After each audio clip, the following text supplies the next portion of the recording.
Zik FM a voulu organiser cette conférence religieuse, certes pour coller à l'actualité parce que nous sommes au mois béni de Ramadan. Et comme tout le monde le fait pendant cette période qui est l'un des piliers de l'islam, Zik FM aussi a collé à cette actualité, mais ça fait partie aussi de notre politique de proximité, puisque la radio Zik FM se propose d'aller au contact des populations, de partager leur vécu et leurs préoccupations. Et on a voulu ainsi échanger sur un thème majeur qui est l'importance de l'éducation. Parce qu'aujourd'hui, comme le disait un sociologue, tous les ressorts sociaux sont cassés.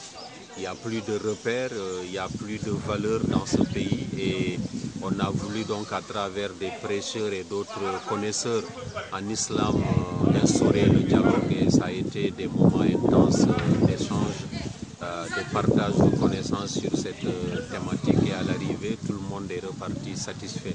Je me réjouis également de la présence, la forte présence des musulmans, mais de fidèles chrétiens qui ont également voulu participer à cette cérémonie, ce qui prouve qu'à Ziguinchor, cette communion entre les religions est une réalité, ce n'est pas virtuel. À l'arrivée, cette 6e édition, en tout cas de notre conférence religieuse, a été une réussite et vivement celle de l'année prochaine. Et pourquoi le choix du thème? Oui, le choix du thème, c'est parce que, comme le disait quelqu'un, tous les ressorts sociaux sont cassés aujourd'hui, il n'y a plus de repères, et la moitié de cette population est constituée de jeunesse. Or, c'est elle qui sera l'avenir dans ce pays.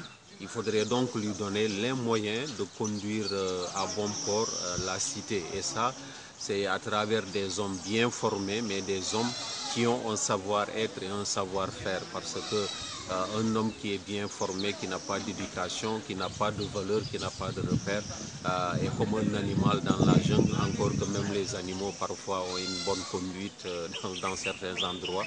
Donc on a voulu instaurer en tout cas le débat et permettre à tous de savoir ce que l'islam pense, n'est-ce pas, de l'éducation, quelle éducation, quel type d'éducation pour cette société sénégalaise aujourd'hui.